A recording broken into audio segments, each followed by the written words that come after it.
Telangana municipal అలాగే corporation ఎన్నికలలో కాంగ్రెస్ విజయం సాధిస్తోంది. దాదాపుగా ఖరారైపోయింది విజయం. టీఆర్ఎస్ అలియాస్ బీఆర్ఎస్ పార్టీ ఓటమిని మూటగట్టుకుంది. భారతీయ జనతా పార్టీ ఆశించినన్ని ఎక్కువ సీట్లు సాధించలేకపోయింది. ఇది సింపుల్ గా చెప్పాలంటే విషయం. ఎందుకు, అసలు ఏం జరిగింది సూక్ష్మంగా మనం విశ్లేషించుకునే ప్రయత్నం చేస్తే కాంగ్రెస్ పార్టీ విజయానికి 4 బలమైనటువంటి కారణాలు ఉన్నాయి. మొట్టమొదటిది ప్రభుత్వ పాలన అలాగే సంక్షేమ పథకాలు. కాంగ్రెస్ ప్రభుత్వం అనడం కంటే సీఎం రేవంత్ రెడ్డి నాయకత్వం అని చెప్పి మనం పిలవచ్చు. జనరల్ గా కాంగ్రెస్ ప్రభుత్వము సంక్షేమం మీద ఎక్కువగా కాన్సన్ట్రేషన్ పెడుతూ ఉంటుంది. సో దట్ ఎక్కువగా ఆ సంక్షేమ పథకాలను ఓట్లుగా మలుచుకునే ప్రయత్నం చేస్తూ ఉంటుంది. సో సంక్షేమ పథకాలు ఎక్కువగా ప్రజలకు సంతృప్తిని కలిగిస్తూ ఉంటాయి. సో ఇది మొట్టమొదటి అంశం. ఎగ్జిట్ పోల్స్ నుంచే మొదలయ్యింది హవా. మనం చూడొచ్చు కాంగ్రెసే గెలుస్తుంది అని చెప్పి ప్రజలు రేవంత్ రెడ్డి పాలనతో సంతోషంగా ఉన్నారు అన్నది మరి ఈ మున్సిపల్ అండ్ కార్పొరేషన్ ఎన్నికల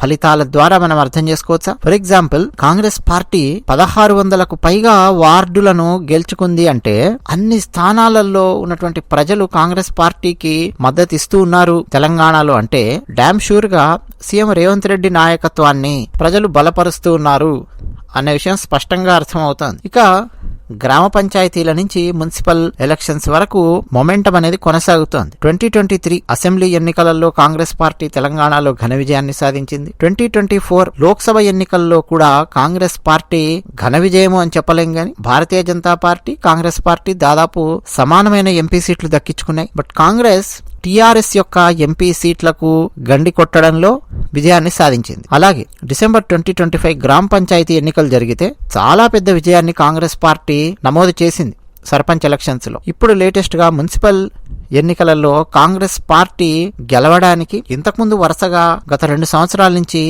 తెలంగాణలో గెలుస్తూ వస్తున్నటువంటి ఎన్నికలు కూడా ఒక ఆక్సిజన్ ను ఒక బలాన్ని కాంగ్రెస్ పార్టీకి కాంగ్రెస్ పార్టీ కార్యకర్తలకు ఇస్తూ వస్తున్నాయి. గ్రామీణ ప్రాంతాలలో కాంగ్రెస్ పార్టీ ఆధిపత్యం కనిపిస్తుంది. అర్బన్ వచ్చేసరికి జనరల్ గా కుదేలవుతూ ఉంటుంది. కానీ ఈసారి ఈ కార్పొరేషన్ ఎన్నికలు మున్సిపల్ ఎన్నికలు ఈ రోజు డేటా తీసుకొని చూస్తే అర్బన్ ఏరియాలకు కూడా కాంగ్రెస్ పార్టీ ఆధిపత్యం అనేది విస్తరిస్తోంది. అంటే మొమెంటం అనేది కంటిన్యూస్ గా కొనసాగుతోంది తెలంగాణలో. ఇక ప్రతిపక్షాల బలహీనతలు కాంగ్రెస్ పార్టీ సక్సెస్ఫుల్ గా ఎక్స్ప్లాయిట్ చేయగలిగింది. నిజానికి బీఆర్ఎస్ బీజేపీ ఈ రెండు కూడా పోటీలో స్పష్టంగా నిలబడడం వల్ల విభజన ఓట్లు అనేవి ఉంటాయి, డివైడ్ అయిపోతూ ఉంటాయి ఓట్లు. అంటే కాంగ్రెస్ పార్టీ నచ్చనటువంటి వాళ్ళు ఉంటారు కదా, ప్రభుత్వం పనితీరు నచ్చనటువంటి వాళ్ళు ఉంటారు కదా, వాళ్ళు ఎవరికి ఓటు వేయాలి అనేది పెద్ద సందిగ్ధత. కొన్ని చోట్ల బీఆర్ఎస్ కి, కొన్ని చోట్ల బీజేపీకి, కొంతమంది బీఆర్ఎస్ కి, కొంతమంది బీజేపీకి, ఇట్లా ఓట్లు డివైడ్ చేసి వేసుకోవడం వల్ల కాంగ్రెస్ పార్టీ లాభాన్ని మూటగట్టుకుంది. జనరల్ గా కాంగ్రెస్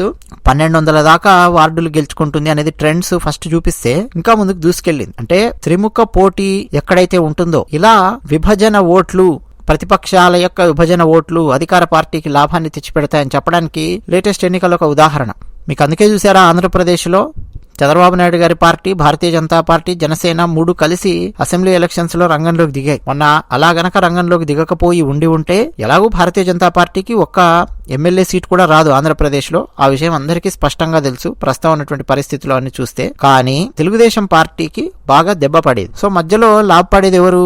వైఎస్ఆర్సీపీ పార్టీ లాభపడేది. సో అలా కాకుండా చెయ్యాలనే టీడీపీ, బీజేపీ, జనసేన వీళ్ళందరూ కలిసి ఒకవైపు ఉండి ప్రభుత్వ వ్యతిరేక ఓటు చీలిపోకుండా ప్లాన్ చేసుకున్నారు కూటమిగా ఏర్పడి. తెలంగాణలో బీజేపీ బీఆర్ఎస్ కూటమి కట్టడం అనేది అసాధ్యం. బీజేపీ కాంగ్రెస్ కూటమి కడుతుందా? అసాధ్యం. కాంగ్రెస్ టీఆర్ఎస్ కూటమి కడుతుందా? అసాధ్యం. సో అది తెలంగాణలో ఉన్నటువంటి ఈక్వేషన్. సో కాంగ్రెస్ లాభపడుతోంది. ఇంకో లాజిక్ ఏంటంటే రూలింగ్ పార్టీ అడ్వాంటేజ్. దీన్ని ఇన్కంబెన్సీ ఫ్యాక్టర్ అంటాం. నిజానికి ఇది ఫస్ట్ పాయింట్ గా మనం మాట్లాడుకోవాలి. ప్రభుత్వం అమలు చేస్తున్నటువంటి పథకాలు ఎన్నుంటాయో వాటి గురించి పదే పదే ప్రజల చెవులకు తాకే విధంగా చెప్పగలిగే అవకాశాలు కూడా రూలింగ్ పార్టీకి ఎక్కువగా ఉంటాయి. మహిళలకు ఉచిత bus, for example Rythu Bandhu.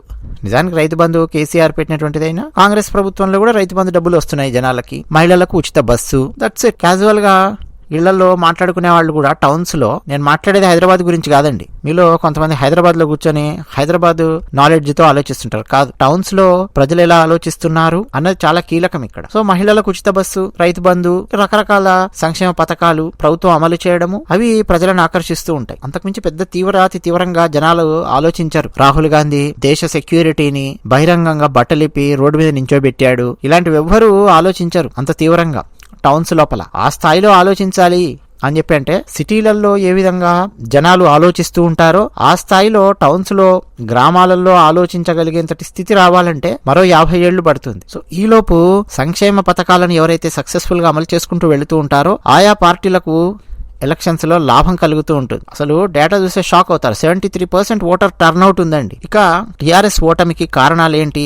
Simple, గత ఓటముల ప్రభావం వాళ్ళ మీద ఉంది. కాంగ్రెస్ పార్టీకి ఏమో తెలంగాణలో మొమెంటం ఉంటే కంటిన్యూస్ గా, వీళ్ళకేమో రిగ్రెసివ్ గా ఉంది పరిస్థితి. 2023 అసెంబ్లీ ఎలక్షన్స్ లో టీఆర్ఎస్ ఓడిపోయింది. 2024 అసెంబ్లీ ఎన్నికలలో ఘోరాతి ఘోరంగా ఓడిపోయింది.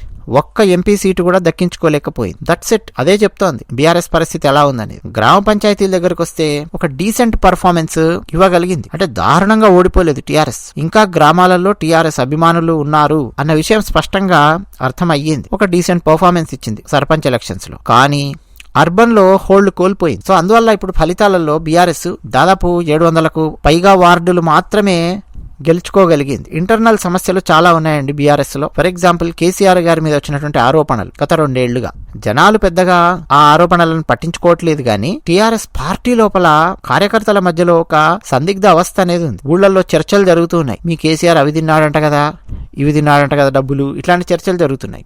అలాగే ఫోన్ ట్యాపింగ్ కు సంబంధించినటువంటి చర్చ గ్రామాలలోనూ టౌన్స్ లోనూ జరిగింది. ఇక కవిత, ఆమె బీఆర్ఎస్ పార్టీ నుంచి ఎగ్జిట్ తీసుకోవడము, దాంతో కార్యకర్తల మధ్య ఒక రకమైన సందిగ్ధ అవస్థ, ఇవన్నీ పార్టీని డ్యామేజ్ చేశాయి. అంటే జనాలు ఎట్లా ఆలోచిస్తున్నారంటే, వీళ్ళ పార్టీలోనే వీళ్ళు తన్నుకు చేస్తున్నారు, కవిత ఆమె ఏదో స్టేట్మెంట్స్ ఇస్తున్నారు, వాళ్ళ పార్టీలోనే ఐకమత్యం లేదు, పార్టీ బలహీనం అయిపోయింది, ఇప్పుడు ఈ పార్టీకి మనం ఓటు వేయడం వల్ల మనకు వచ్చే లాభం ఏంటి, ఇట్లా జనాలలో ఒక ఆలోచన. సో దాన్ని తిరిగి రిపేర్ చేయగలిగితే బీఆర్ఎస్ పార్టీ, అప్పుడు మళ్ళా బీఆర్ఎస్ గాడిన పడుతుంది.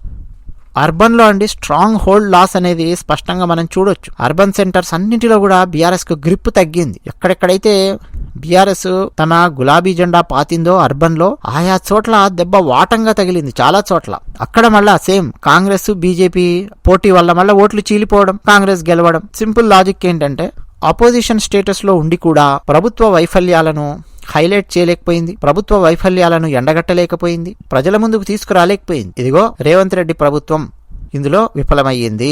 ఈ ప్రభుత్వాన్ని అనుకుంటే మీరు అడుగు తింటారు. ఈ పాయింట్ జనాలకు అర్థం చేయించడంలో బీఆర్ఎస్ పార్టీ విఫలమయ్యింది. దాన్ని గనక వాళ్ళు సరి చేసుకోగలిగారా, తిరిగి మళ్ళీ లేచి కూర్చుంటారు. ఆ విషయం ఈ రోజు డేటానే చెప్తోంది. 2nd పొజిషన్ లో ఉంది బీఆర్ఎస్ ఈ రోజు. వీళ్ళ కాన్సన్ట్రేషన్ ఎంతసేపు బీజేపీ వాళ్ళ మీద ఉంటుంది. బీజేపీ తెలంగాణలో అధికారంలో ఉందా? లేదు. పోనీ ప్రతిపక్షంలో ఉందా? లేదు. నువ్వు ఎంతసేపు బీజేపీని టార్గెట్ చేస్తా, మోడీని తిడతా, బండి సంజయ్ని తిడతా అంటే ఏమొస్తుంది చెప్పండి?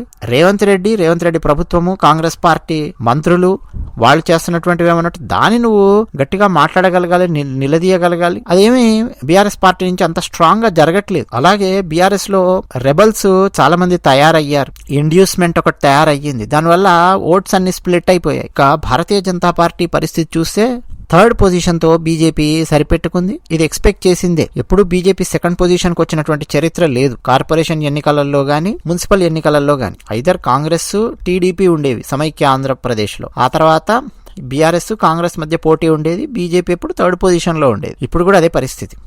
కాకపోతే అండి ఇది రైట్ కాదు. ఎందుకంటే 2024 లోక్సభ ఎన్నికలలో 8 ఎంపీ సీట్లు గెలుచుకున్నది బీజేపీ. ఆ మొమెంటంను కొనసాగించలేదు బీజేపీ. అర్బన్ లో స్ట్రాంగ్ బేస్ లేకుండా తగ్గిపోతోంది భారతీయ జనతా పార్టీ తెలంగాణలో. సో ఎమర్జింగ్ ఆల్టర్నేటివ్ గా మాత్రమే ఉంది బీజేపీ తప్ప కాంగ్రెస్ కు ఆపోజిట్ గా బీజేపీ ఉంది, కాంగ్రెస్ కు ఆల్టర్నేటివ్ గా బీజేపీ ఉంది అన్న ఫీలింగ్ లేదు జనాలలో.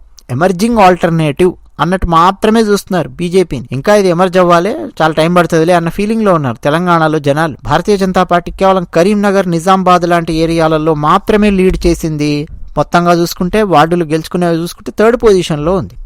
ఇక కాంగ్రెస్ బీఆర్ఎస్ డామినెన్స్ అనేది చాలా స్ట్రాంగ్ గా ఉంది. త్రిముఖ పోటీ లేదా త్రికోణ పోటీలో భారతీయ జనతా పార్టీకి ఓట్లు తక్కువగా వచ్చాయి. ఓవరాల్ గా చూస్తే ఓట్ షేర్ పెరిగినట్టుగా కనిపిస్తుంది 2020 మున్సిపల్ అండ్ కార్పొరేషన్ ఎన్నికలతో పోల్చితే. కానీ రూరల్ నుంచి అర్బన్ కు ఓట్లు భారతీయ జనతా పార్టీకి షిఫ్ట్ అవ్వడం లేదు. అది పెద్ద సమస్య. ఎందుకంటే జనాలలో కాంగ్రెస్ పార్టీ యొక్క సంక్షేమ పథకాల గురించి ఆలోచించే వాళ్ళ సంఖ్యనే పెరుగుతోంది. బీజేపీ ఏం చేస్తుంది దేశానికి, రాష్ట్రానికి, ఇది ఇంకా స్పష్టంగా భారతీయ జనతా పార్టీ కార్యకర్తలు ప్రజలకు అర్థం చేయించడంలో మరింత ముందడుగు వేయాల్సినటువంటి అవసరం ఉంది అని ఈ ఎలక్షన్ చెప్తోంది. సింపుల్ లాజిక్ అండి. భారతీయ జనతా పార్టీ తెలంగాణలో ఇంకా గ్రాస్ రూట్ లెవెల్లో బలపడలేదు. మున్సిపల్ ఎన్నికలు లోకల్ ఇష్యూస్ మీద ఆధారపడి ఉంటాయన్న విషయం మనం మర్చిపోకూడదు. జాతీయ భద్రత, జాతీయ అంశాలు, నరేంద్ర మోదీ గారి కరిష్మాను నేను ఉపయోగిస్తాను, నేషనలిజం ఇమేజ్ ఉపయోగిస్తాను అనంటే ఎట్టి పరిస్థితుల్లో కూడా కుదరదు. మున్సిపల్ ఎన్నికలలో 100% లోకల్ ఇష్యూస్ మీద